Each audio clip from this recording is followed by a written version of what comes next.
slow up, no I don't take shit. I got no love for the fakeness. If you wanna play tough and wanna hate this, I'll always show up. Antusiasme publik memuncak. Sejak potongan pernyataan Nur Laili beredar luas, percakapan tentang laga Pertamina Enduro kontra Jakarta Livin Mandiri seakan mendominasi ruang digital pecinta voli Indonesia. Media sosial dipenuhi cuplikan wawancara, analisis pengamat, hingga perdebatan panas antar pendukung kedua tim. Banyak yang menilai pertandingan ini bukan lagi sekadar soal 3 set atau 5 set, melainkan soal harga diri, mentalitas, dan pembuktian karakter. Tagar terkait laga ini mulai bermunculan. Nama Nur Laili mendadak masuk dalam daftar topik terpopuler. Bukan karena sensasi murahan, tetapi karena publik merasa melihat sisi baru dari sosok yang selama ini dikenal tenang. Banyak penggemar justru mengaku semakin respect dengan sikap Nur Laili yang memilih bersuara demi tim, bukan demi popularitas pribadi. Ini bukan Nur Laili yang biasa kita lihat, tapi justru itu yang bikin menarik. Tulis salah satu pengamat voli nasional. Kalau pemain sekelas dia sampai bicara seperti itu, berarti ada sesuatu yang serius, tambah yang lain. Di tengah riuhnya opini publik, satu hal menjadi jelas. Laga 16 Desember 2026 akan menjadi salah satu pertandingan paling emosional sepanjang Proliga musim ini. Sorotan tajam ke sosok Yola Yuliana. Sebagai kapten Jakarta Livin Mandiri, nama Yola otomatis terseret dalam pusaran isu ini. Pengalaman panjang, status senior, dan perannya sebagai pemimpin tim membuat setiap gestur dan pernyataannya selalu diawasi publik. Meski Yola tidak menyebut nama secara langsung, narasi yang berkembang di luar lapangan membuat Yola berada di pusat perhatian. Namun, mereka yang mengenal Yola memahami satu hal, ia bukan tipe pemain yang mudah terpancing. Dalam banyak kesempatan, Yola justru dikenal sebagai sosok yang mampu mengontrol tekanan dan mengubahnya menjadi motivasi. Diamnya Yola jelang laga ini justru memunculkan spekulasi. Apakah ia menyiapkan jawaban di lapangan atau memilih membiarkan performa timnya berbicara? Seorang mantan pemain timnas yang kini menjadi analis mengatakan, dalam situasi seperti ini, diam bisa jadi senjata paling berbahaya. Yola tahu betul bagaimana mengelola tekanan.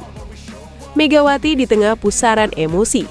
Di sisi lain, Megawati Hangestri justru menjadi figur yang paling tenang di antara semua drama.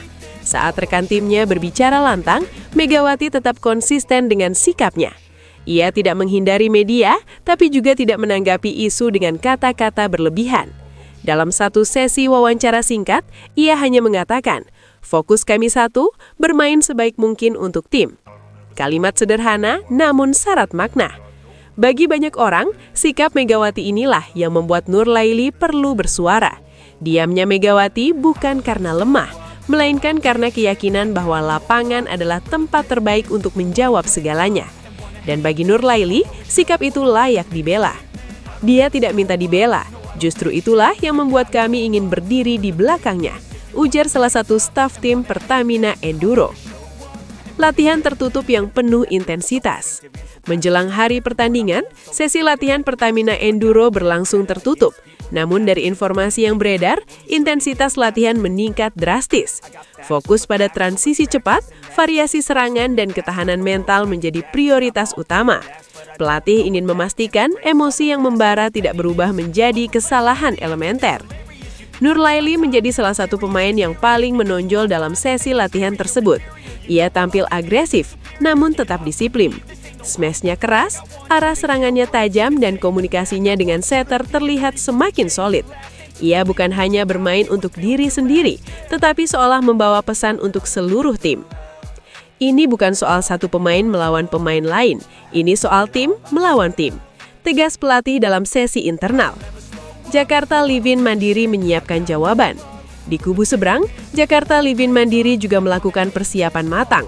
Meski tidak mengeluarkan pernyataan terbuka, atmosfer latihan mereka disebut-sebut tidak kalah intens.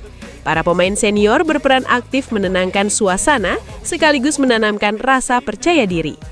Kami sudah sering berada di situasi seperti ini, ujar salah satu pemain Livin Mandiri. Tekanan publik bukan hal baru, yang penting bagaimana kami tetap bermain sesuai identitas. Jakarta Livin Mandiri menyadari bahwa laga ini bukan hanya soal teknik, tetapi juga soal siapa yang lebih tahan terhadap tekanan emosional. Mereka tahu Pertamina Enduro datang dengan semangat membara, dan mereka siap menghadapinya. Pertarungan mental di atas lapangan.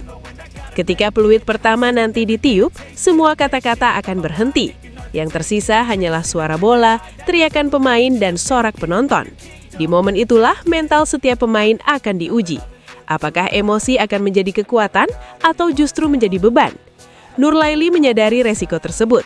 Ia menegaskan bahwa tekadnya bukan berarti kehilangan kontrol. Saya marah bukan untuk membuat kesalahan, saya marah untuk bermain lebih fokus. Pernyataan itu mencerminkan kedewasaan seorang atlet. Ia tidak menutupi emosinya, tapi juga tidak membiarkannya menguasai permainan. Inilah titik di mana Nurlaily menunjukkan kelasnya, bukan hanya sebagai pemain, tetapi sebagai pemimpin emosional di lapangan. Makna lebih besar dari sebuah pertandingan. Laga Pertamina Enduro kontra Jakarta Livin Mandiri akhirnya menjadi simbol dari banyak hal, tentang rivalitas hebat, tentang solidaritas tim, tentang bagaimana atlet menghadapi tekanan publik, dan tentang cara menjawab provokasi tanpa harus kehilangan profesionalisme. Bagi Nurlaily, pertandingan ini adalah momen pembuktian bahwa dirinya bukan hanya pelengkap, tetapi pemain yang siap memikul tanggung jawab besar. Bagi Megawati, ini adalah kesempatan untuk kembali menunjukkan bahwa kualitas sejati tidak membutuhkan banyak kata. Dan bagi Yola Yuliana, ini adalah panggang untuk membuktikan kepemimpinan di bawah sorotan paling tajam. Proliga 2026 kembali menunjukkan wajah aslinya. Drama, emosi, dan cerita manusia di balik seragam. Inilah yang membuat Proliga selalu dinanti. Bukan hanya tentang siapa yang menang dan kalah, tetapi tentang perjalanan, konflik, dan karakter yang terbentuk di sepanjang musim. Tanggal 16 Desember 2026 kini terasa semakin dekat. Dan satu hal yang pasti, ketika Pertamina Enduro dan Jakarta Livin Mandiri akhirnya berhadapan, pertandingan itu tidak akan berjalan biasa. Setiap poin akan terasa lebih berat, setiap selebrasi akan bermakna, dan setiap kesalahan akan terasa lebih menyakitkan. Semua mata tertuju ke lapangan, semua menanti jawaban. Apakah tekad Nurlaily akan terwujud? Apakah pengalaman Jakarta Livin Mandiri akan berbicara? Atau justru lahir cerita baru yang tak pernah terduga? Satu-satunya cara untuk mengetahuinya adalah menyaksikan laga ini hingga peluit terakhir berbunyi. Karena inilah Proliga 2026. Lebih dari sekedar pertandingan, lebih dari sekedar menang dan kalah. And make a statement. Gonna learn the consequence of being incompetent. Mental health is confidence, dreams and some honestness.